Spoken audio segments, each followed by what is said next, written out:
A Índia pode hoje ser considerada a maior democracia do mundo. Segundo dados oficiais da ONU, em abril de 2023, a Índia se tornou oficialmente a nação mais populosa do planeta, ultrapassando a China. Estima-se hoje que a população indiana seja de 1,428 bilhões de habitantes, enquanto a China teria 1,425 bilhões de habitantes. O terceiro lugar ainda se mantém com os Estados Unidos, com 340 milhões. Então é uma diferença bem acentuada entre o primeiro, o segundo e o terceiro colocados dessa lista. É a primeira vez desde 1950, quando a ONU começou a contabilizar esse ranking, que a China deixou de ser a primeira colocada. Muito disso se explica pela política do filho único, que apesar de ter sido revogada em 2015, pode continuar afetando o crescimento da China até pelo menos 2050. Então hoje a Índia é detentora do maior bônus demográfico e tem ainda uma das populações mais jovens do planeta.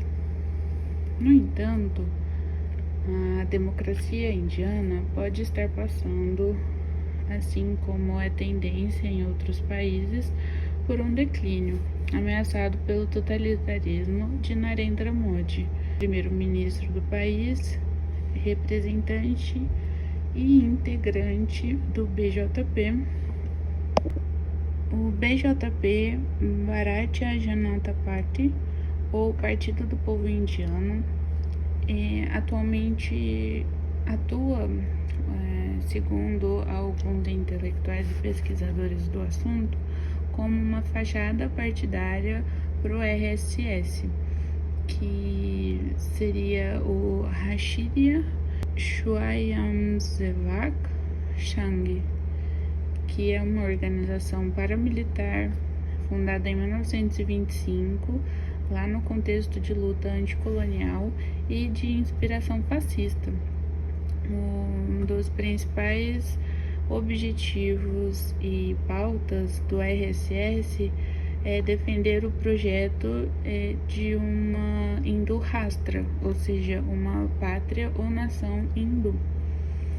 Isso é complicado porque, apesar de a Índia ser um país de maioria hindu, cerca de 80% de sua população, 20% compreendem pessoas não hindus, principalmente muçulmanos, mas algumas outras religiões também.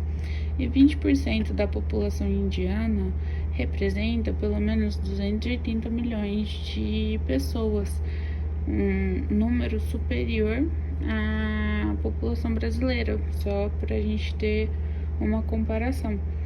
Então, o que o BJP e o Narendra Modi vem fazendo desde pelo menos 2014 é criar um projeto de nação que busca excluir pelo menos 280 milhões de pessoas. Essa busca pela construção de uma nação hindu, ela não exclui a violência, mas também não exclui a legitimidade. Então, existem duas abordagens, pelo menos, de lidar com a população não hindu. Além de adotar um forte discurso, principalmente na figura do Narendra Modi, mas todo o BJP, de que quem não é muçulmano é inimigo da nação. Então, existe a preocupação entre os analistas de que a construção desse projeto de nação hindu ele vai sacrificar o crescimento e desenvolvimento econômico. Porém, é importante ressaltar que o bônus demográfico ele é muito importante, porque o fato de a população de um país crescer já vai impactar diretamente no PIB deste país. Então, a Índia, em 2022, alcançou a posição de quinta maior economia mundial, segundo dados do Fundo Monetário Internacional, ultrapassando o Reino Unido. E mesmo que o governo do Narendra Modi venha enfrentando uma situação econômica difícil, o bônus demográfico ajuda muito a explicar esse crescimento continuado em meio a tantas adversidades. Sobre o crescimento indiano, é importante ressaltar que existe uma expectativa muito grande para que ela se torne uma superpotência, ultrapassando eventualmente a China e num futuro a mais longo prazo, até mesmo os Estados Unidos, por conta do potencial de expansão interno que a Índia ainda apresenta. Atualmente, cerca de 60% da população indiana ainda é rural. Então, existe muito onde se industrializar e a industrialização está diretamente ligada ao aumento da produtividade e aumento da economia. Então, as projeções são para que a Índia continue crescendo em um ritmo bastante significativo se em comparação com os outros países, principalmente no pós-pandemia e na nova organização do sistema internacional. Para entender um pouco mais os riscos que a democracia indiana vem enfrentando, é preciso analisar com cautela a figura do Narendra Modi, que teve a sua popularidade cultivada de tal forma que hoje é possível analisá-lo como mais popular que o próprio partido que ele representa, o BJP. E vale destacar que a primeira eleição dele, em 2014, ele era visto como um homem do desenvolvimento, que iria acabar com a corrupção no país e voltar a fortalecer a nação indiana, que deveria sempre ocupar um local de destaque no cenário internacional. Mas já a sua reeleição em 2019 se deu principalmente pela sua imagem como um vigia da segurança nacional contra os inimigos domésticos e estrangeiros. E é muito importante destacar aqui que esses inimigos acabam ocupando a figura dos não hindus. Então, a pauta religiosa ganhou um forte apelo e grande respaldo da maioria da população indiana, de diversos setores, seja da classe alta ou seja das classes mais baixas.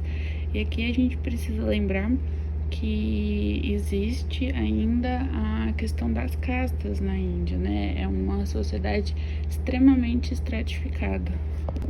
Outra coisa que a gente não pode perder de vista é que a República Indiana, enquanto Estado moderno, ela é muito nova. A Índia permaneceu sob domínio britânico até 1948. Então, a gente está tratando de uma república muito recente.